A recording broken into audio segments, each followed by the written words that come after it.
Welcome everybody to episode 4 of Synergy on Record. I'm Tawnya, Synergy Labs Director of Marketing, and today I am joined by Ian DaSilva, Director of Operations of OPSWA, which is Ontario Personal Support Workers Association. Welcome. Good morning, Tanya. Thank you.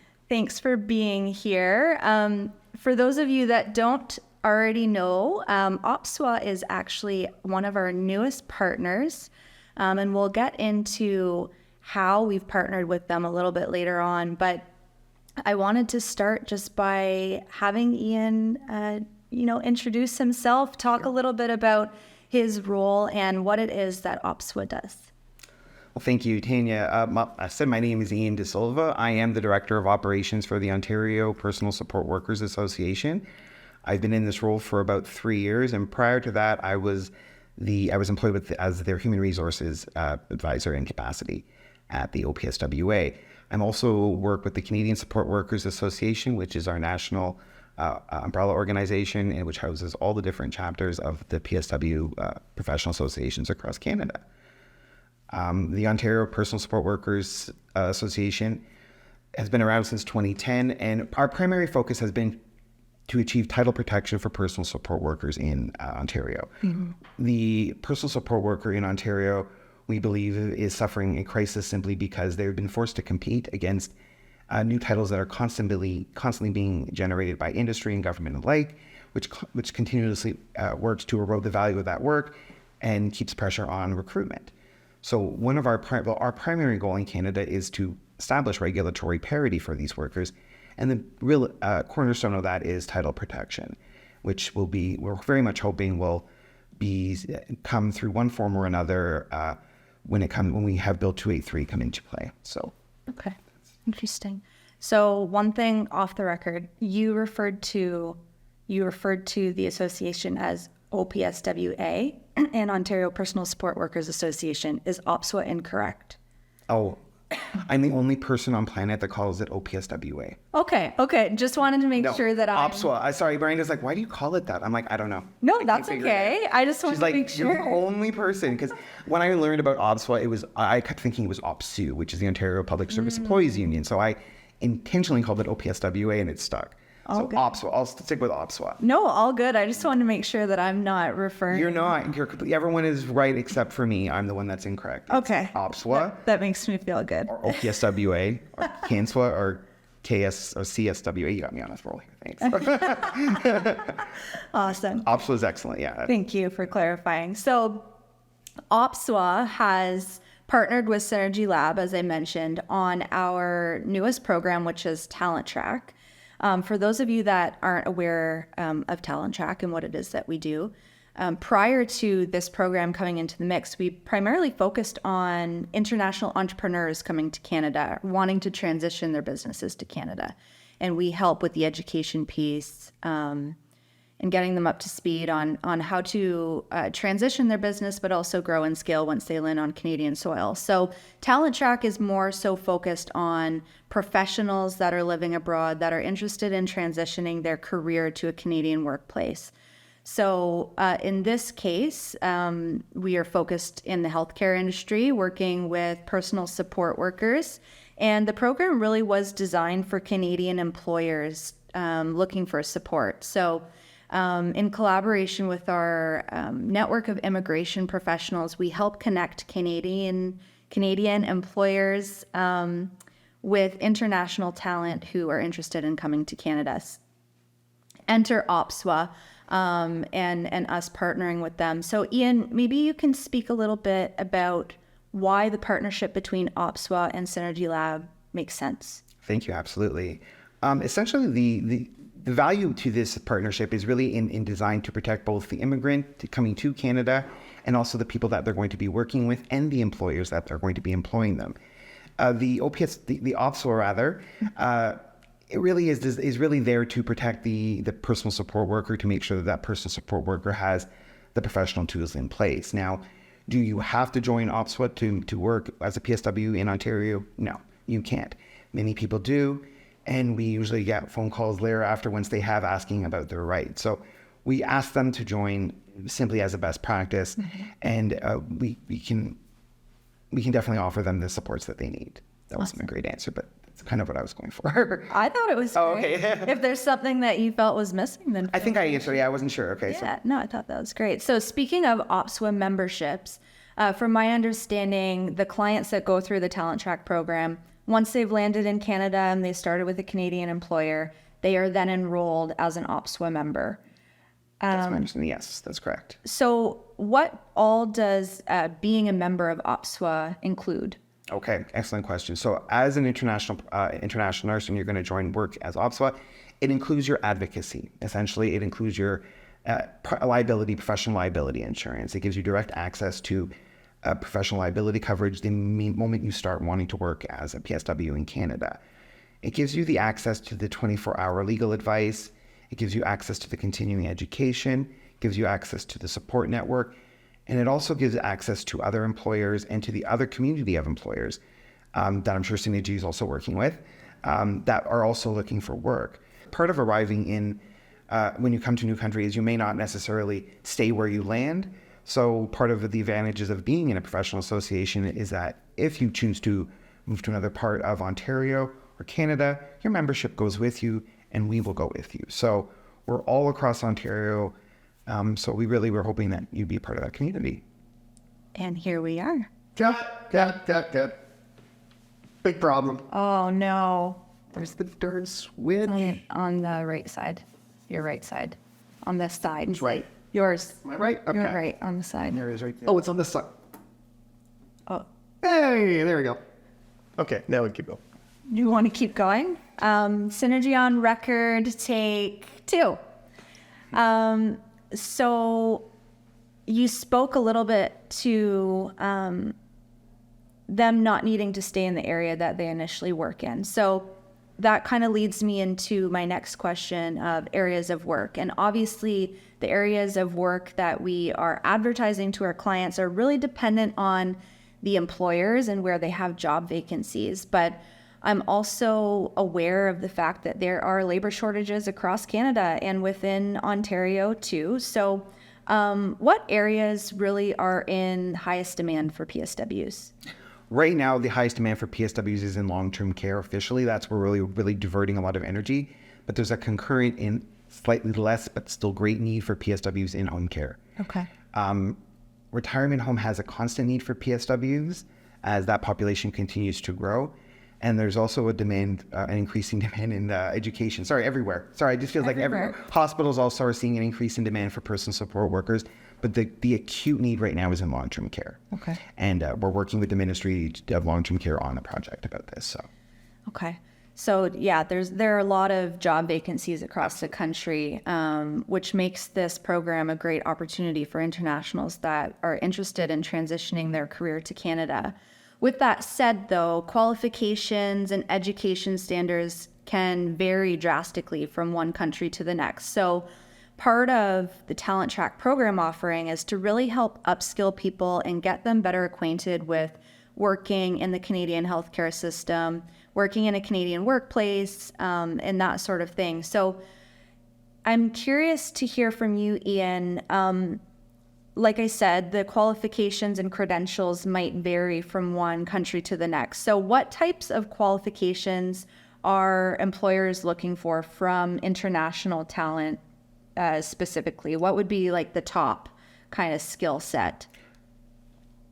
For obviously, it would be experience working in healthcare. I'm going to say anything doing with bedside care, personal care, anything that assists with patient mobility, patient transfers. Those are in acute demand right now. Okay. Anything dealing with patient care is the highest skill set. So feeding, donning, doffing, the personal care, hygiene supports, those are the skill sets that PSWs, at least that our employers are saying that they're in the most in need of right now. Okay. In general, those are the 3 skill sets. Okay. It's the real hands-on personal care is what the demand is right now. Okay.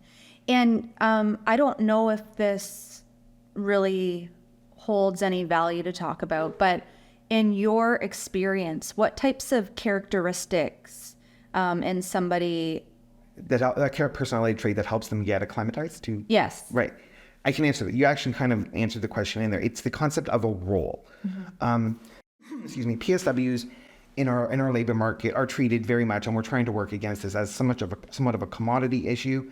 We really want the PSW to really understand that this is a professional, but it's also a social role that we rely on them to play in our society. So we're looking for, and I think what you're looking for are whatever was in one's heart to draw one to nursing as a profession would be the same things that would draw you in to be a PSW here in Canada. It's the idea of providing that compassionate care to people and really being empathetic to what the needs of the people that you're caring for are. The PSWs that we find that are successful, they come from all shapes and sizes all across the world, but they all share the commonality where they really, really understand dignity, and they understand the need to preserve that dignity for that person. And it can be the big things and the little things, but it's sometimes the little things that make that can, and the PSW understands that. I think that's the difference. I love that. I can see, I don't have a ton of experience with PSWs, but I can see that being a very valuable thing in dealing with people that might be, having a hard time. Oh, it is. And I think anyone and then that's what we try to cover with acclimatization of new Canadians, is that you're dealing with Canadians when you go into a care setting, you're dealing with us at our worst. Mm-hmm. This is when we're at our worst. They're sick, they're in pain, they're scared. And PSWs really need to be mindful of that, and they generally are mindful of that. And the good PSWs are the ones that can reassure, calm the patient, calm the person down. But the people understand that they were we're all going to end up in that situation like that, likely. So you want to make sure I guess the word is pay it forward a little bit, and they get it, they understand that, I think. So we've talked about the challenges of working with somebody who is struggling, they're experiencing a hard time in their life. And so that might be met with maybe some not so great feelings that might be taken out on a PSW. There's no secret to that, but we've also touched on how it can be rewarding to give back. So I feel like it's redundant to ask this question, so I'm not going to ask it. Boom. It just means cut. Oh, okay. It interrupted the synergy light, so that's what I was going. I don't know where that sound came from. Okay, one thing that you did say when you were explaining the characteristics needed to be a PSW was empathy. Mm-hmm. And in conversation with you prior to the cameras rolling, you were telling me about your experience coming from an immigrant family and how that helps you kind of relate to the struggle. So maybe we can speak a little bit to your experience. Sure, yeah. Well, my father came to Canada in the 1960s. He was 13, so he started off here as a teenager from a country which was then called British Guyana, which was transitioning into, which is now called Guyana. And they came up in the 1960s, and they were some of the first Guyanese immigrants to Toronto area. I think one of the first 20, that came up. I think we're well over 500,000 now, but they were the first batch that came up. And when my father came up in the 60s, the population was still very small. But for them, it was cultural isolation. It was very much an isolating world for them. They came to Canada because it was part of the British Commonwealth, which was a part of it, but they were seen by Canadian society as being very much an outsiders. And they came before the idea or the concept of multiculturalism existed. Mm-hmm. So this was a pre-multicultural society, and they were treated very much as in some cases, very hostile because of the language of the accents that they had from the Caribbean. Today, an accent from the Caribbean is nothing. But in 1960s Toronto, it was a very unusual thing to see. But they, like all immigrants, they persevered, and the immigrant population grew. And as they continued to adapt to Canada, and it was very much working from the bottom up, as many of us did when they came into Canada, is you start off very modestly, and it's very much an investment. My family saw it, immigrating here, as an investment in their children and their children's future. Right. For them, it wasn't so much about, we're going to make it big in Canada myself. It was about, I'm going to survive and my children will have education, and it'll be a longer term investment. Yeah. So that was the mentality that we really, really want to make sure the immigrants today are also aware. For many of them, it is still that transition. It is, you're coming into a situation where there's that, you're still going to be isolated, but we have a multicultural society now, so it's a lot more tolerant than it is then. And for us, I think what we got to understand is that it takes time to become Canadian, but when you do become Canadian, it'll be your version of Canadian, and it'll be slightly different than the next person's version, but it's as good as anyone else's. So Yeah. and it works well. No, that's great. I like that. I like that example, and I think that that really plays into the multicultural, diverse, group of people that we have in our country. It's quite amazing to witness, and it's amazing to support that in our programs. And to Ian's point, it does take time, and there are resources that are available to our clients to help them successfully transition and become comfortable. And a lot of those resources are incorporated into the program, such as, banking, such as real estate, such as settlement services, to make sure that people are landing in Canada and know where to find different things throughout their community. And so we've kind of put all of those things together in order to connect clients with their community and help them be more successful, holding their hand through the process of transitioning their career from their home country to Canada. And our partnership with OPSWA just makes so much sense because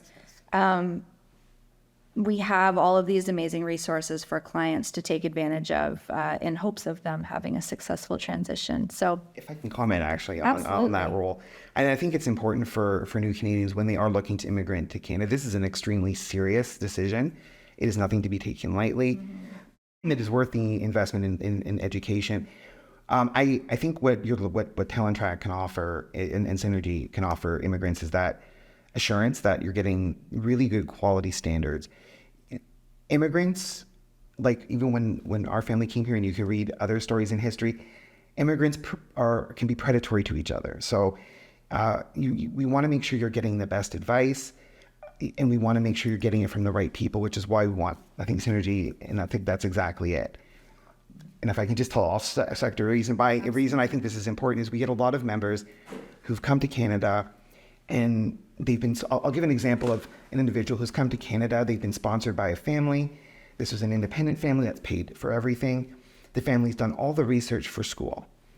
The individual that they sponsored, while they're in their community, they meet other people from their home country. Yeah. So they immediately have friends then. This is wonderful. But that home country person, however well-intentioned, works for an educational school. And they want you to use your bit of money to pay for the education so you can get this PSW course, for example. Right. They want $10,000, $20,000 for this course. And if you're new to Canada, you think, this is what I have to do? Yeah.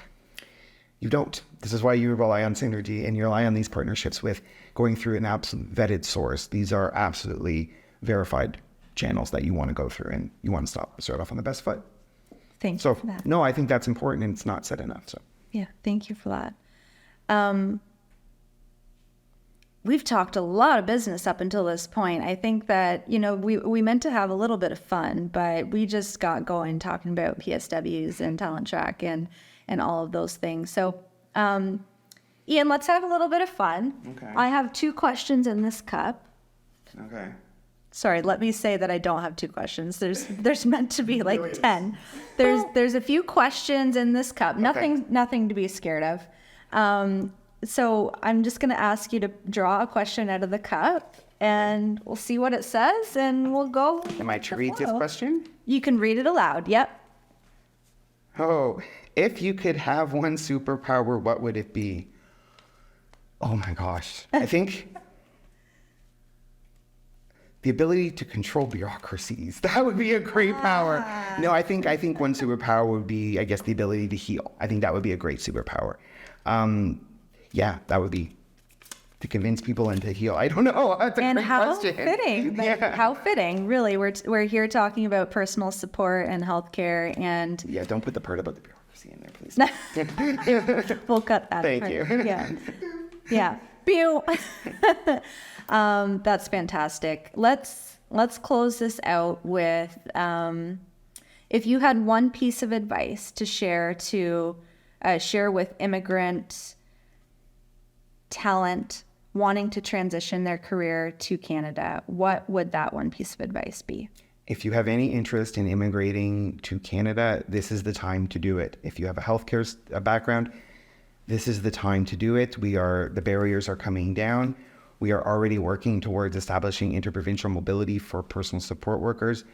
The demand across Canada is growing right across the board. If you're an adventurous sort and you want to live in smaller communities and really contribute, we have need right across our northern and rural communities. So now is the time. If you can come, jump. Amazing. You heard it here first, folks. Thank you so much, Ian, for joining us. And thanks to everybody today for tuning in to Synergy on Record. If you aren't already, please be sure to be following us on all the social media platforms you can find us on. And if you're interested in learning more about our TalentTrack program, visit us online at synergylab.ca. We have lots of good stuff on there. Always happy to chat. Until then, thanks so much. Chat soon.